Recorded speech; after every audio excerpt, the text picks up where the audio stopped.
So that's what I'm about here. Like maximize pleasure, minimize regret, have sex with kind people. You're listening to Sex with Emily. I'm Dr. Emily, and I'm here to help you prioritize your pleasure and liberate the conversation around sex. Just when you thought herpes wasn't sexy, in today's episode, I'm joined by the author of Strange Bedfellows, Dr. Ina Park, who has made it her life's work to reduce the shame and stigma associated with STIs, sexually transmitted infections, or STDs. Ina shares everything you need to know if you or someone you're sleeping with is infected, how to reduce your risk of transmission, and when to disclose your status to a partner. We reveal a surprising discovery about The Bachelor, what to know about grooming your pubic hair, take note, and her number one tip about prevention. We got so many questions from you, and we got into a lot of them, like, is it possible to catch an STI through oral sex? When it's possible to get intimate without a condom? And why having an STI isn't a death sentence for your relationship or your sex life. Dr. Ina Park talks about STIs in a way that I think is going to make you all breathe a sigh of relief. She is the expert. She's been studying it for years. She's the medical director of the California Prevention Training Center, and she's also the medical consultant for the Division of STD Prevention at the CDC. And today we're talking about her book. Please rate and review Sex with Emily wherever you listen to the show. Subscribe wherever you're listening. That really helps us. It just helps get the show out to more people and help everyone, people just like you. And you can find me at all social media, Instagram, YouTube, TikTok, Threads, X. It's all at Sex with Emily. Be sure to check out my new article, How Anxiety Affects Your Sex Life and What to Do About It, on our website, sexwithemily.com. All right, everyone, enjoy this episode.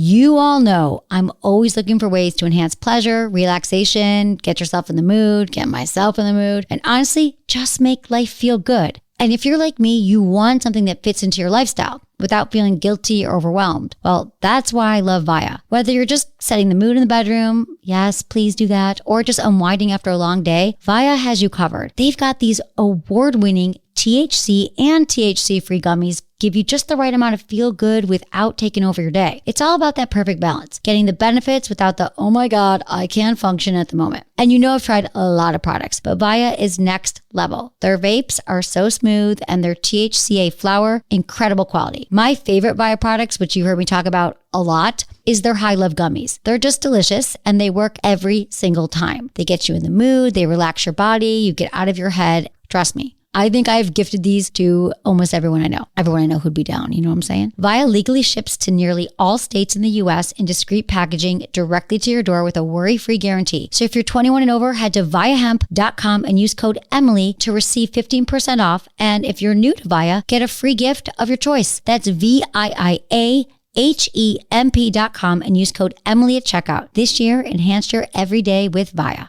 Here's a shocking truth about New Year's resolutions. Whether you want to lose weight, improve your energy, or beat that embarrassing post-meal bloat, nothing works if your gut isn't healthy first. That's why I'm starting 2025 with Just Thrive Probiotic. And to be honest, that's how I started 2024. One of the things that I really adopted last year was taking a daily probiotic from Just Thrive. See, most probiotics die in your harsh stomach acid before they can do much good. And Just Thrive Probiotic is the only probiotic clinically proven to arrive in your gut 100% alive. For you, that means better digestion, healthy immunity, great energy, and easy weight management. It comes in capsule or berry flavored gummy. So there's an option for everyone in the family. Plus, it's backed by an industry-leading 100% money-back guarantee. Love the way you feel or get a full product refund. They don't ask you any questions. So if you're ready to transform your health in 2025, visit justthrivehealth.com and use code SEXWITHEMILY for 20% off your first 90-day bottle. That's like getting a month for free. That's justthrivehealth.com, promo code SEXWITHEMILY. Here's to your best health with Just Thrive.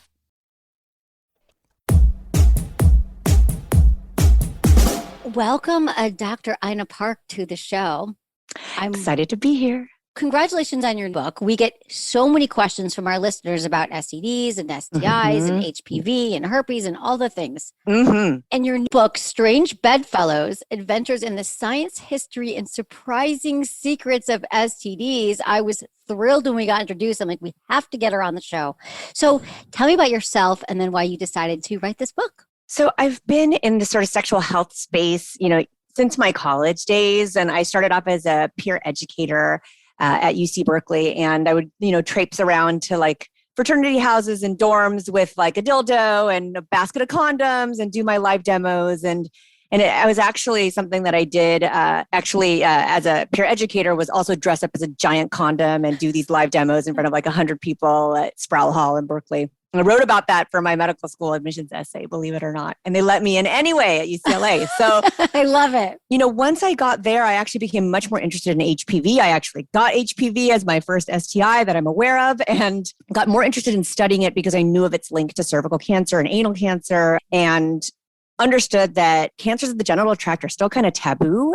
So I actually got more into the research area in HPV. So now I've been in this, space now, moving out of sexual health specifically and more into STI research. And I consult now for the CDC. And then I'm an associate professor at the School of Medicine over at UCSF. Okay. You are the person. And then tell us about the story about writing the book about your son. Yeah.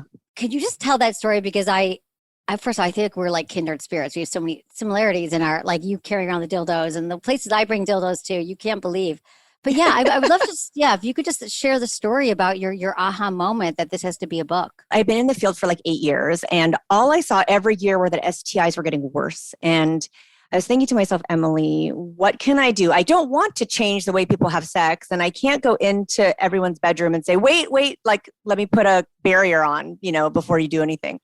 And so what I might be able to do is actually work on reducing the stigma around these. And a way to do that is maybe to start writing about it and increase the conversation around the topic. And if I could do it through humor and storytelling, maybe I could turn people more towards the topic and fascination and wonder, instead of what we are right now is, this sort of fear-based mentality. You say STI and the first reaction is like, ooh, and oh my God, I don't want that, or I'm afraid of that.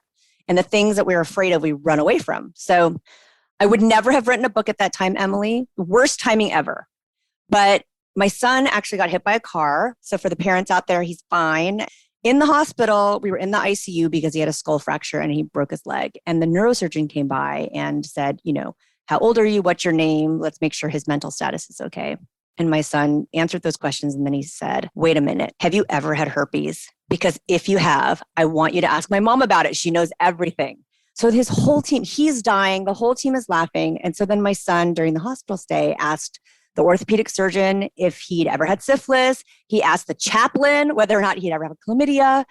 So I just looked at him and I said, this kid is like taking a sexual history on every single person he meets, and he's totally fine with it. And so maybe I could do something with this book that could get people just a little bit more comfortable talking about the topic. If I can get my 7-year-old comfortable about it, maybe I could get other people along as well. It's such a good story. When I was reading, I'm glad your son's okay. But Yes. In reading that story, it's true though. It just made me think, like, this is the moment. I understand it, why you needed to write this book, because it is a stigma. People think, oh, I get herpes, it's like a death sentence. I can never have sex again. It's going to be this horrible thing. And you reminded me of the story when my niece was 8, visiting me in San Francisco. I was going through grad school and I had like 300 literally sex books on the shelf. And she stayed with me overnight. And then in the morning, I dropped her off. She went back to them and she said, Mommy, why does every book on Aunt M's shelf have the word sex in the title? And then she started reading the titles like conolingus, like lesbian sex. Like, she asking all these questions that my sister-in-law was not ready to ask. Not ready to answer yet.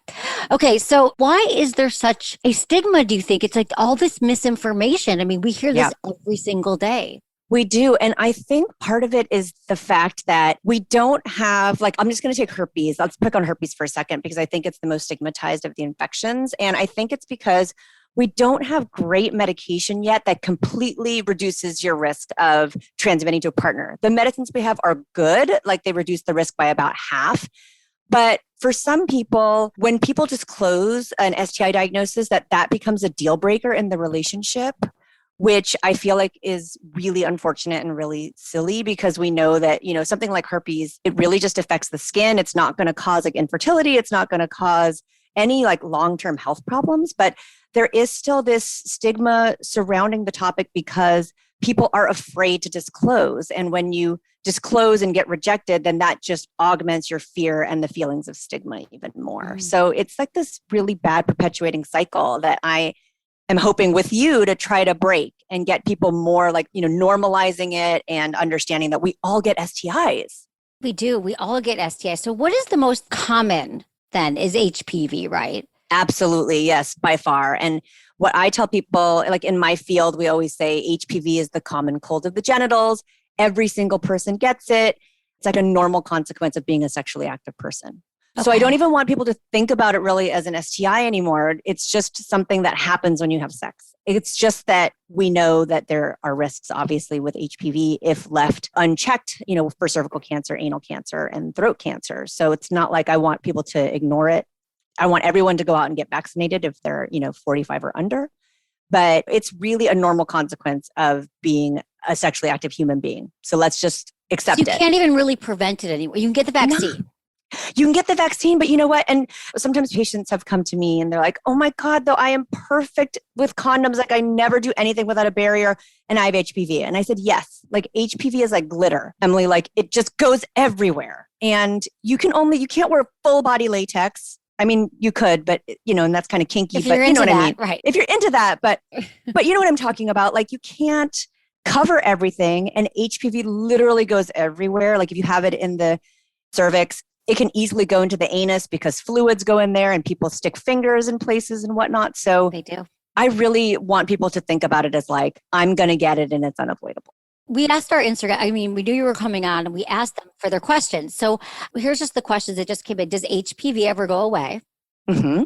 So I think the easier answer is to say yes. I mean, for most people, like 80 to 90% of people who actually get an HPV infection will clear it after 2 years. So that would be like if you tested positive for HPV and then you tested yourself serially like every 3 months, after 2 years, almost everybody has cleared the HPV. So every once in a while, I will say there is a person who like they don't have sex for 20 years and then maybe something happens to their immune system. They get HIV, they get cancer and they have to go on chemo or they get an organ transplant. Their immune system gets knocked out. And sometimes the HPV comes back, but that is very unusual. And really, for the most part, what we tell people is once you get rid of it, it's gone. Doesn't mean you can't get reinfected with, there's over 200 types now actually classified, believe it or not.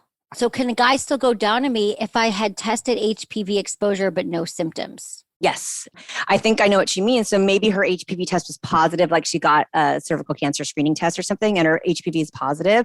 Yes, and I hope he goes down on you, please. Absolutely. What I would say is that for folks who are, under 45, go get vaccinated because then you just don't have to have any stress about this. If she happens to be HPV positive and he goes down on her and he gets HPV in his throat, most likely it's not going to do anything. Okay. But we know like from Michael Douglas, for example, that in rare circumstances, people do go on to get cancers. So I don't tell people who test HPV positive because the tests that we have usually just tell you have one of 14 types. They don't even tell you what type you have. So I just generally tell people, keep going with your sex life. If you do have a pre-cancer though on your cervix, it's good for your partner, if you have a stable partner, to wear barriers because it actually helps your body clear it if you're not ping-ponging the infection back and forth. Okay. So what about the cancers though? If we want to talk about the cancers and anal cancer and yep. And how, we have a lot of people like Michael Douglas and Marsha Cross who they've come out talking about this. So what do we need to know? Yeah, I mean, I think, as I mentioned, like everybody for the most part clears HPV, but then there are those few people who have a persistent HPV infection. And if it's with one of those types, like the really bad actors, which are like type 16 and 18, which are, by the way, both. Oh, they said the bad actors, like they're bad actors. Oh, no, they're great actors. They're great actors. They're both great actors. I'm like, what don't you like about Michael Douglas? No, they're both great actors. These HPV types are the bad actors.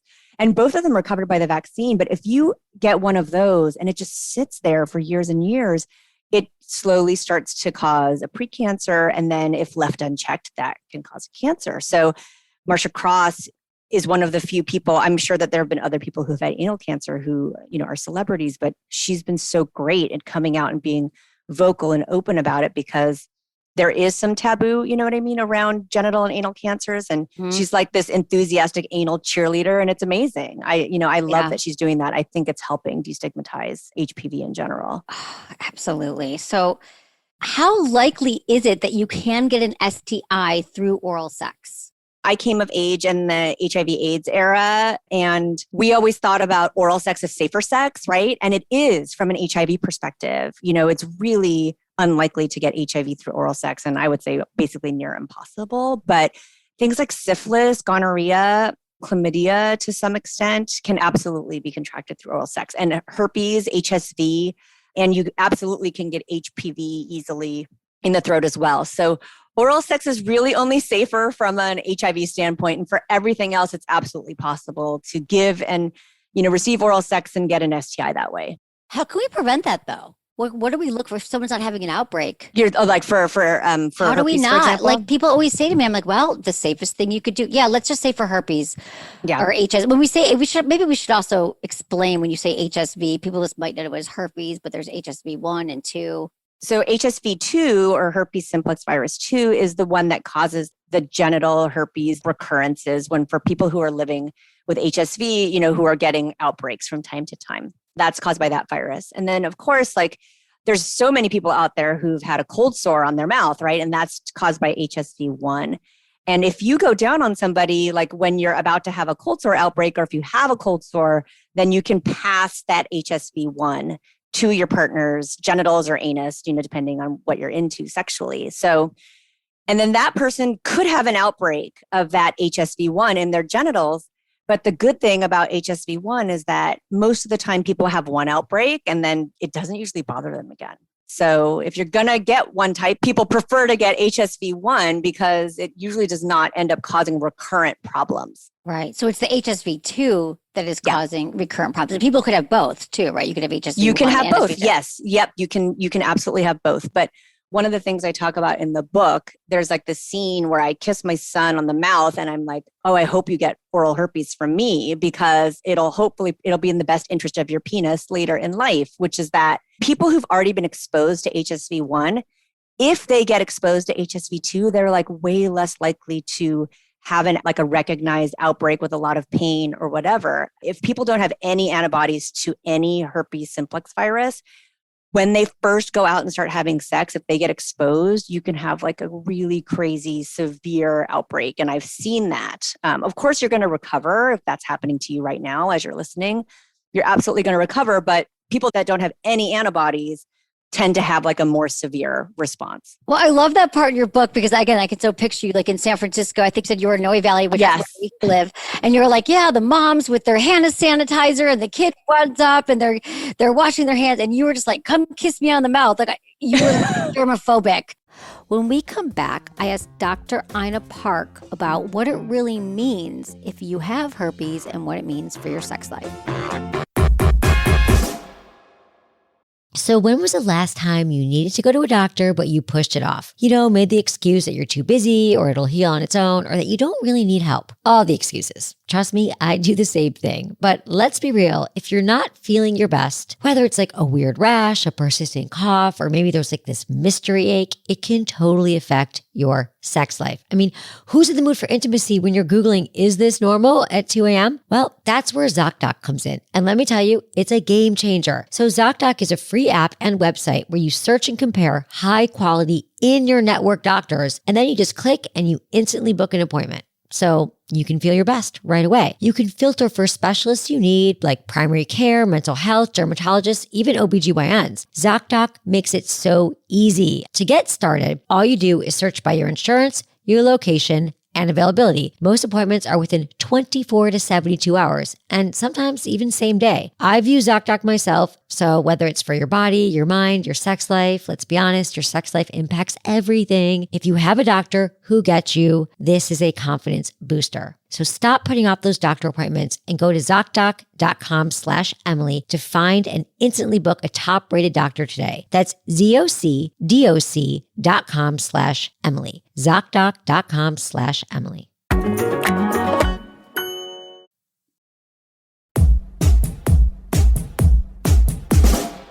So going back to herpes, HSV right now, you wrote this book because you really want everyone to be able to talk about STDs, STIs, like your son did at 7 years old, without Right. shame, asking the doctor if he's had chlamydia.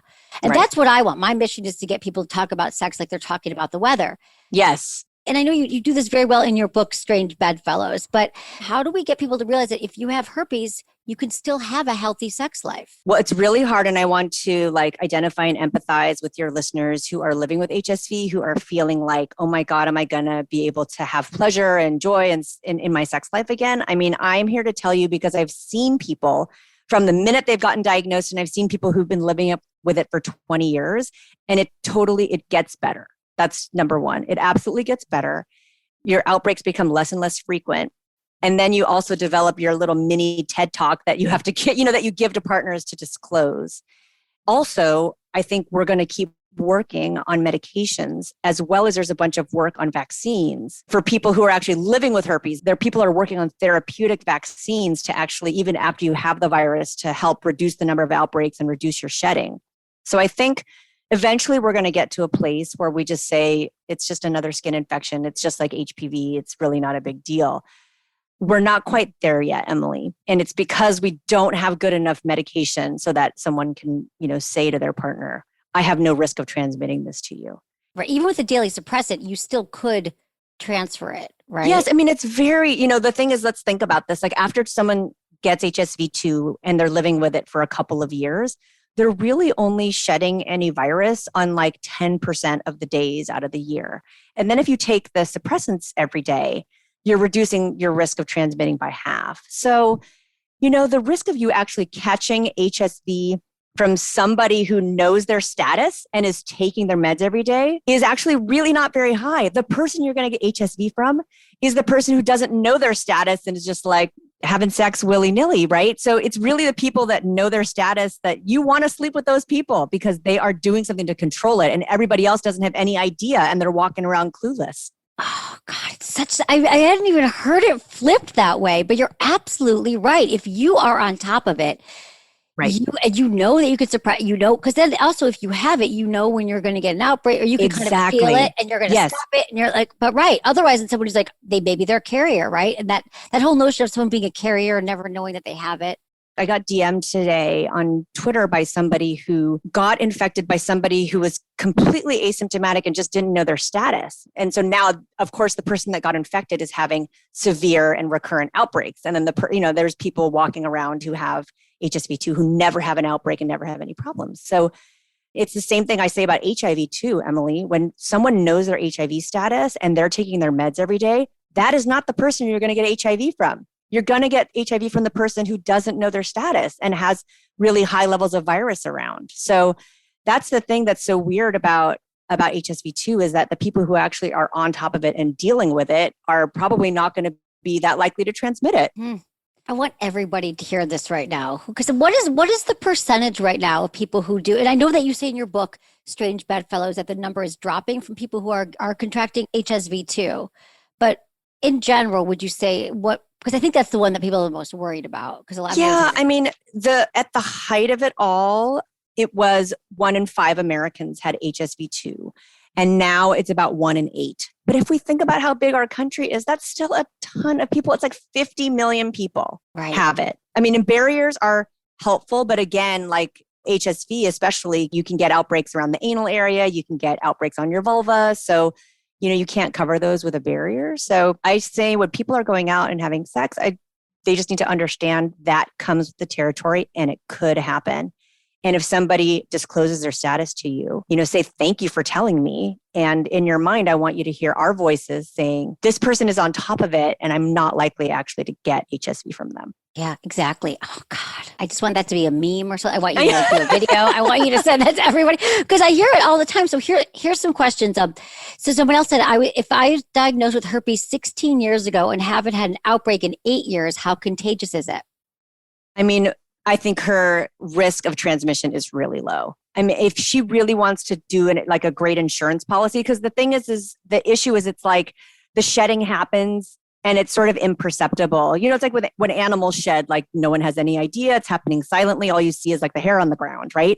And it's the same thing with viral shedding. No idea that it's happening. So even though she hasn't had an outbreak for 8 years, there are probably, a handful of days out of the year that she is shedding. If she wants to like put a super strong like insurance policy on it, other than saying, I haven't had anything for 8 years, she could take suppression every day. And then again, she's really unlikely to transmit it.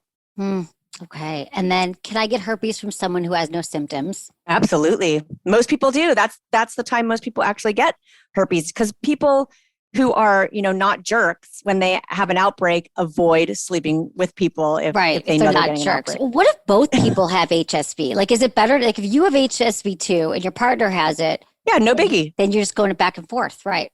Yeah, I mean, you can't get it again. So once you have it, if you get exposed again, you already have the antibodies in your blood. I mean, it's a question I get asked a lot is, well, what if they give me, like with HIV, there are, slightly different variations in types, but people with HSV, the thought is, like if this person my partner has it and I have it, they're not going to be able to give me a second type of herpes, and it's not going to worsen the outbreaks or the frequency that I already have. Okay.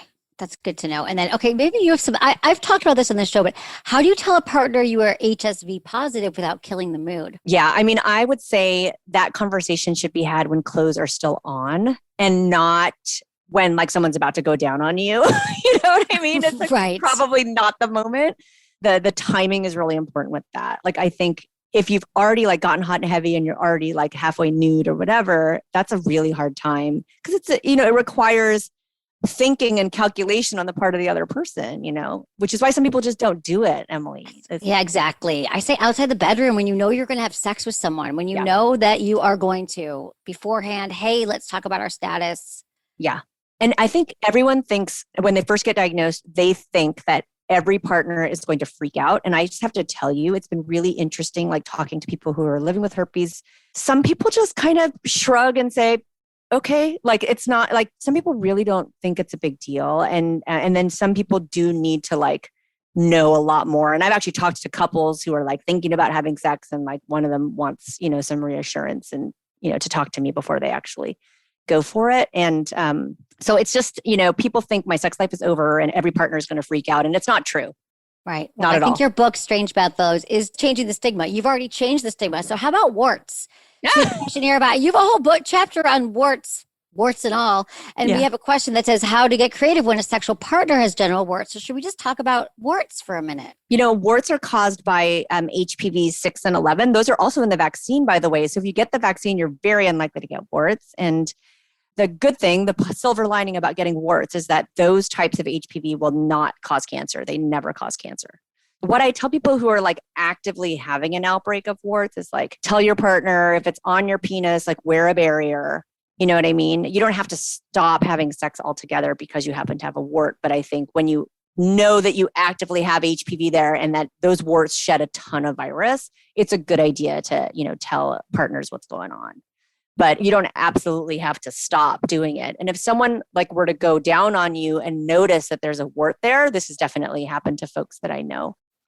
HPV might go into your throat, but that's not going to cause any kind of cancer at all. It's not going to cause any problems. Okay. So how do we know though? Like, what are you looking for? If you're like, well, maybe they don't know, but you see a bump, how would you explain what people should look for? Do you have any like tips of the trade?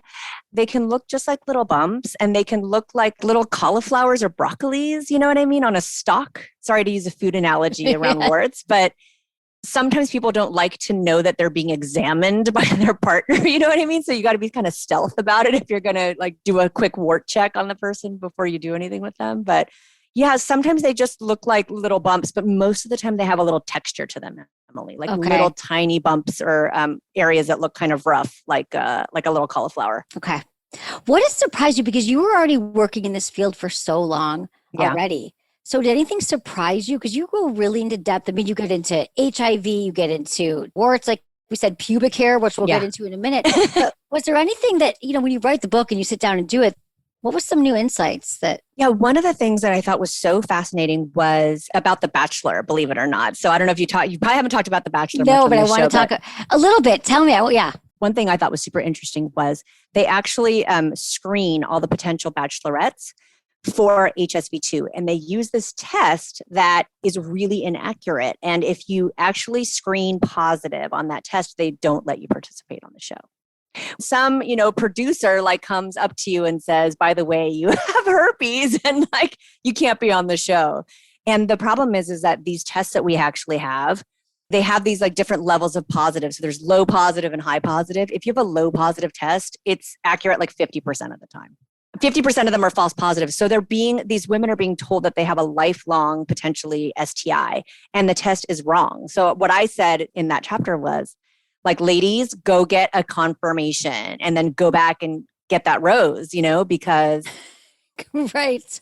we are like denying people the ability to have true love on TV because of this test that's giving false positive results. And most of the tests are, right? The herpes test or the HSV test there's not a lot of great tests unless you have an outbreak, right? Right. If you're having an outbreak, the tests are amazing. Like they're really similar to the tests that we're using for COVID. So there are these PCR tests like the ones they use at crime scenes. So they amplify, genetic material. They're super accurate. So if you have anything like wrong with your genitals and they swab it and they say it's HSV, you can believe that. But these blood tests are terrible and we need to have better ones. Now, a lot of the labs are actually offering a confirmation test if that first test is positive, just like we do for HIV. You know what I mean? Like you run one test and then you run a second test to make sure that it's accurate. For a long time, though, many labs just did one test and we were giving out lots of false positive results. Oh my God, really? Everyone go get tested again. This is another public service announcement. All those poor rejected bachelorettes. Maybe it was doing them a favor, though. I know, not it's being true. a bachelor, who knows? Also, let's talk about your chapter on pubic hair, bushwhacked. Because it is a trend. I always think, is the bush going to come back? Because it seems like this has been going on since like the early aughts. Yep, exactly. I remember hearing about Brazilian waxing and I went and did it. I got into it and now maybe it's coming back a little bit. Can we just talk about the purpose of pubic hair and how it relates to STIs? For this chapter, I had I started thinking about it because I just noticed like, oh my God, I haven't seen pubic hair in such a long time. Like all my patients decided pubic hair was the enemy. And I don't know why that was. And then I said, I wonder what this might be doing in terms of possibly creating risk of STIs, because sometimes when you wax or shave, you can cause like little trauma to the skin. And I actually had a patient who came in, he had a couple little warts, they got frozen off. And then of course, like he thought he was going to have sex that night on a date. So he shaved super fast and dry. And then he came back and the HPV had gotten into all those little micro traumas and he had like 50 warts after that. So I was like, okay, what is going on here? So, yeah, I mean, I'm not saying that pubic hair. That just I'm like, this poor guy. I mean, it was a total nightmare. And he didn't even get laid. Was it even worth it? Oh my God. It was not worth it. So yeah. So the thing is I don't know that pubic hair serves a purpose other than maybe it provides like a little bit of reduction of the friction, right? That you might get when you're rubbing just skin against skin. But I do have to say, like after having my first and last Brazilian for this book, I had tons of tiny little areas that were bleeding and little micro tears or whatever that are entry points for viruses, especially like herpes or HPV. So it's just something for people to be aware of. Like I don't actually tell people not to take off their hair. I say, you do you. But if you're going to shave, which a lot of people do because, like a Brazilian requires like an appointment and like dealing, right? But if you're going to shave, the pubic hair researchers that I interview here say, do it like in the morning if you think you're going to go out that night. So give your skin like that 6 to 7 hours to start healing before you expose yourself to, someone else's, skin. Good advice. We get a lot of questions about this. What do I do about the bumps and how do I take care of it? And what are the best practices that you learned? The thing that I do talk about, because he studied this as well, is that, men who have sex with men also are not just shaving the front, but they're also often shaving the anal area. And so they're actually more likely to get injuries as well, because it's hard to, like the gymnastics is complicated. How do you do exactly, right? How do you get your leg over that? Right. It's not easy. Oh my God. It's not easy.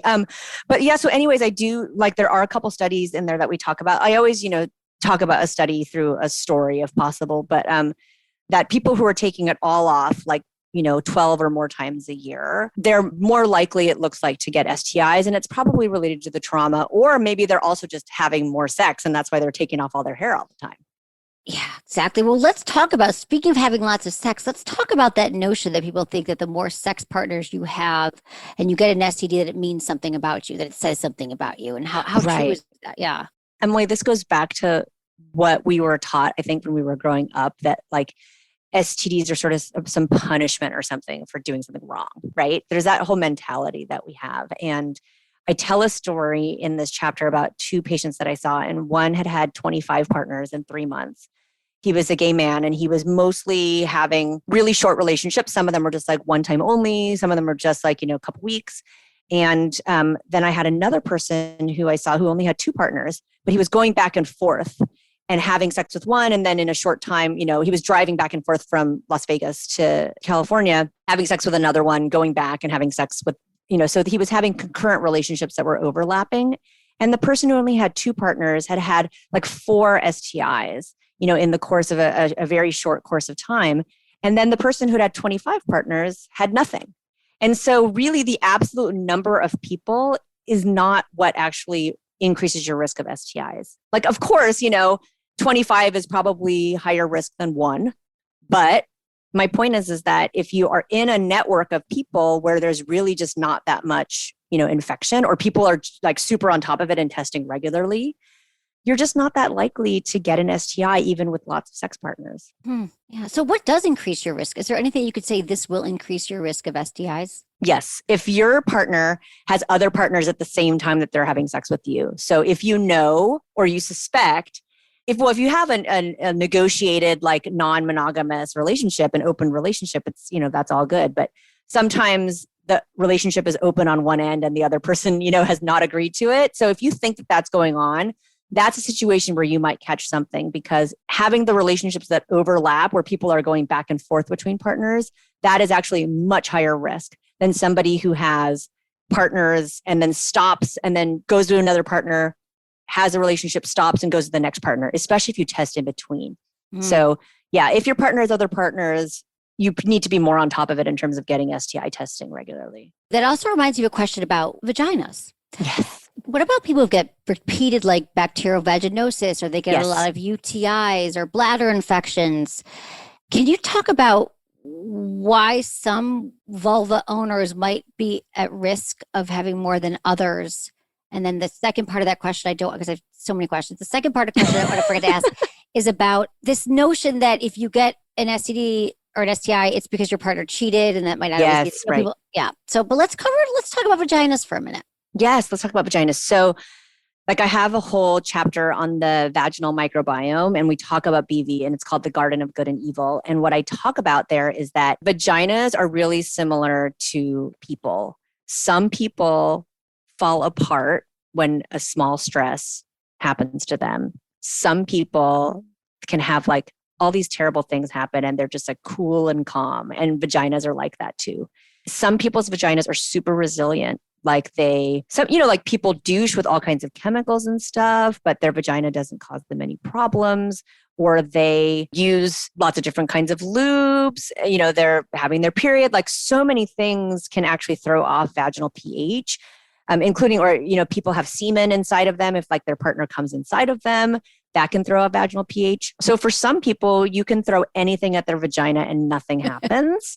But other people, literally every single time they get their period, and that blood, which is a higher pH than the pH of the vagina, every single time they get their period, they get BV. I mean, so literally some people's vaginas are on the edge.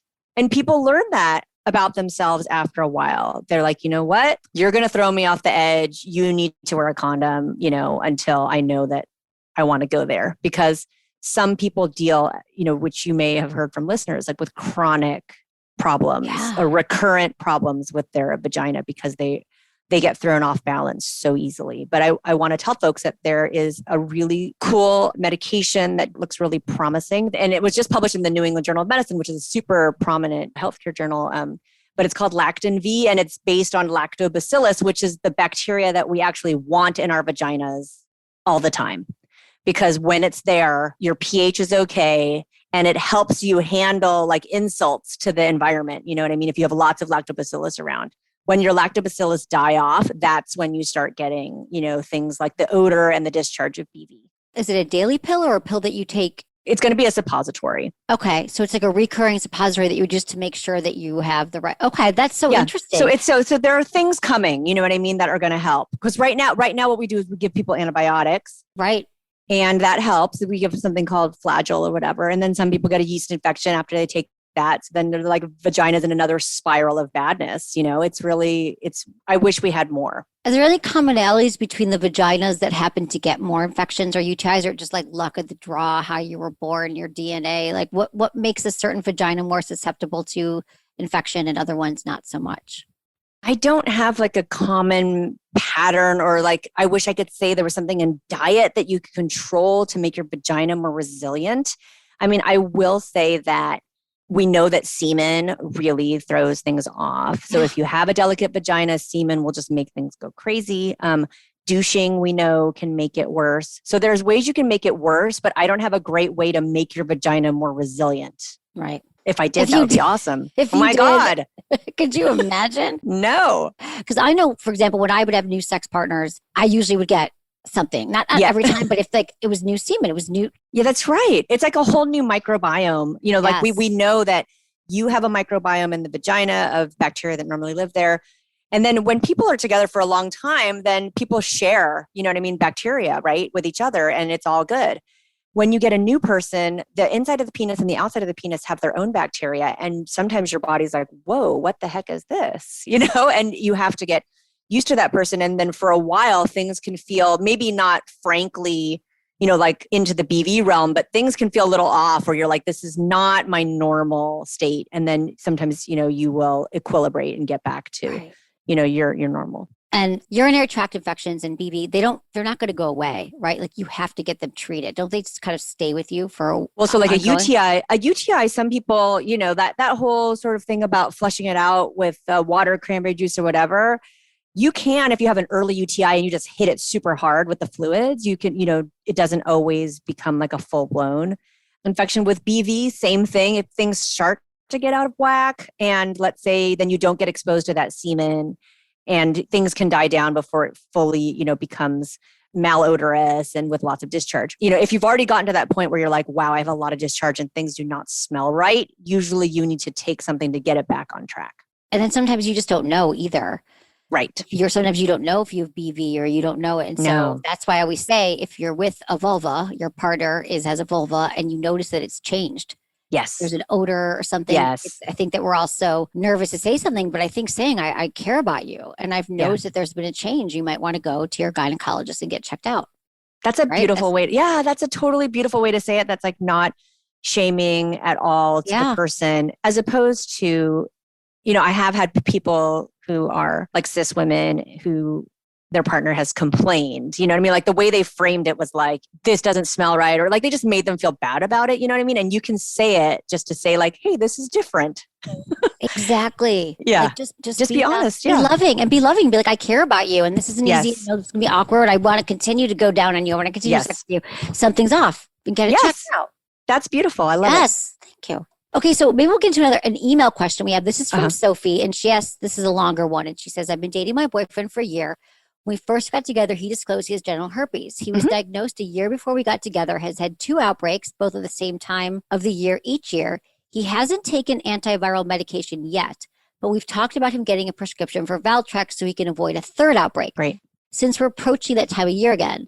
Not sure if that is even how outbreaks work. We always wear condoms, but I'm curious, if he starts taking Valtrex, what is the risk of transmission if we have sex without condoms? Since we've gotten much closer, our relationship's gotten stronger and more intimate, and I've been craving no condom sex.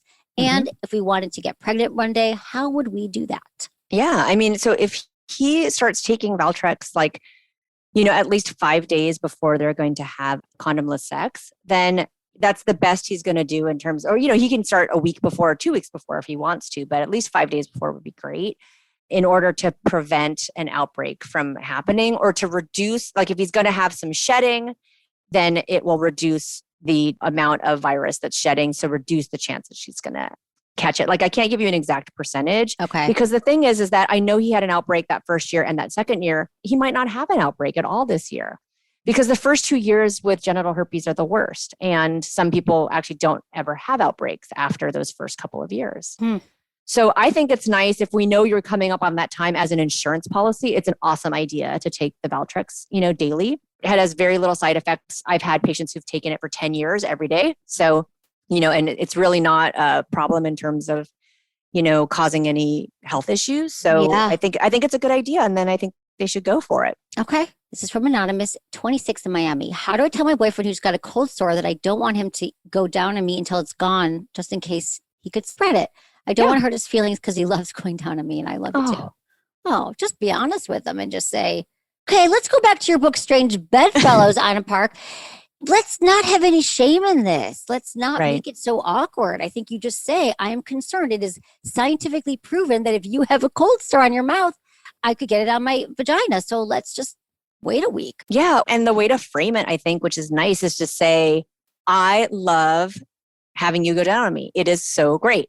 And I know from listening to Emily and Ina talk on Sex with Emily, this could potentially give me a cold sore or a sore on my vulva, and I don't really want to go there. So let's just wait a week. Or she might already have antibodies to HSV1. So she could also, the tests are not great, as we know, but if she goes and she gets a high positive result, because they can draw your blood and test you for those antibodies. If she already has those antibodies, then he can go down on her and she's not going to have a problem because she's already been exposed. There's a lot of people carrying around the antibodies for cold sores as well, Emily, and they don't realize it. So I'm so glad you're here with me.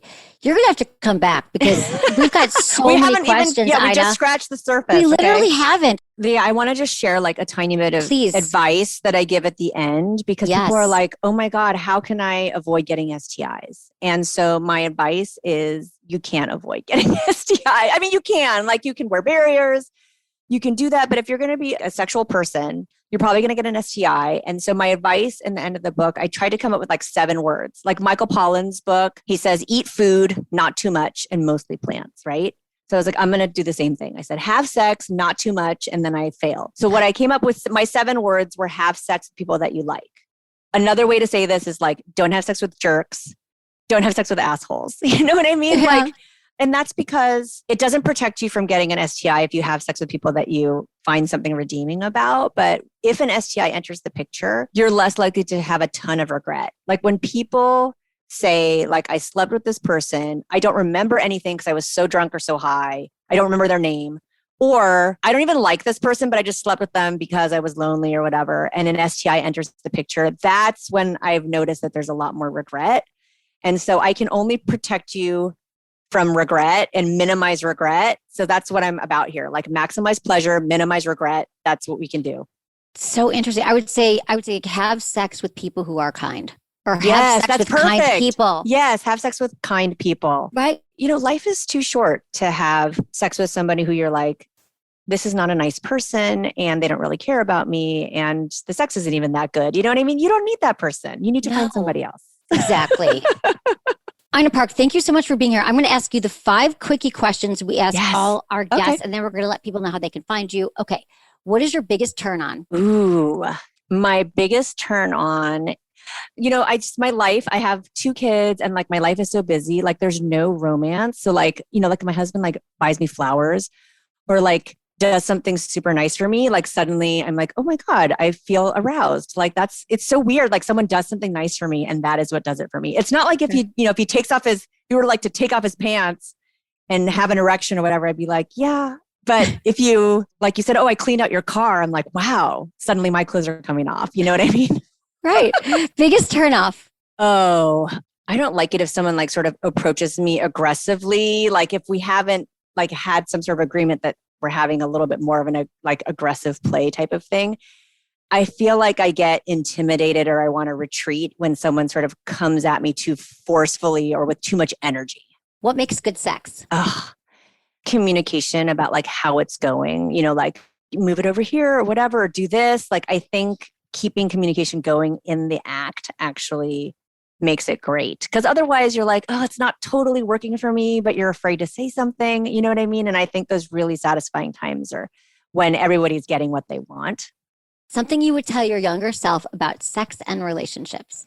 Oh my gosh. I would have said, have more sex with more people. I had this sort of fear, before I became sort of more knowledgeable about stuff. I really limited my number of partners because I was afraid to get HIV. I grew up in that time, right? I was afraid to get HIV. I was afraid to get STIs. And now I would go back and tell myself, oh my God, definitely sleep with that person. Oh, and sleep with that person too. And do that threesome and do that. Like I just turned down a lot of fun opportunities because I was too scared.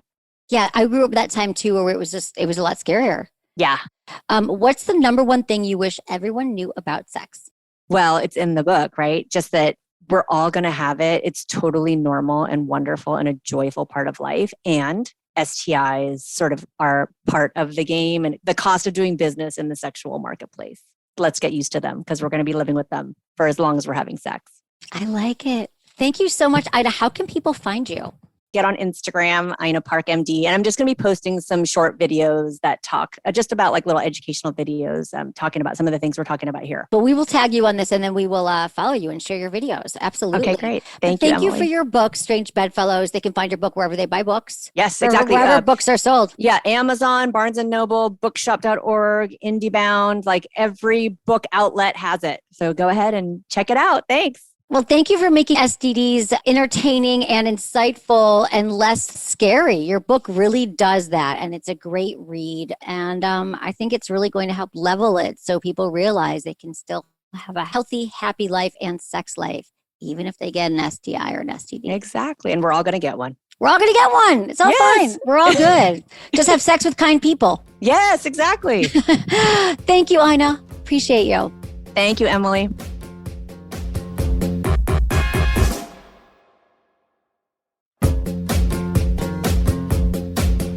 That's it for today's episode. Thanks for listening to Sex with Emily, and be sure to like, subscribe, and give us a review wherever you listen to the podcast, and share this with a friend or partner. You can find me on Instagram, YouTube, TikTok, Twitter, or X, and Facebook. It's all at Sex with Emily. Oh, and I've been told I give really good email, so sign up on sexwithemily.com, and while you're there, check out my free guides and articles for more ways to prioritize your pleasure. And if you'd like to ask me about your sex life, dating, or relationships, call my hotline, 559-TALK-SEX. That's 559-825-5739, or just go to sexwithemily.com/askemily. Was it good for you?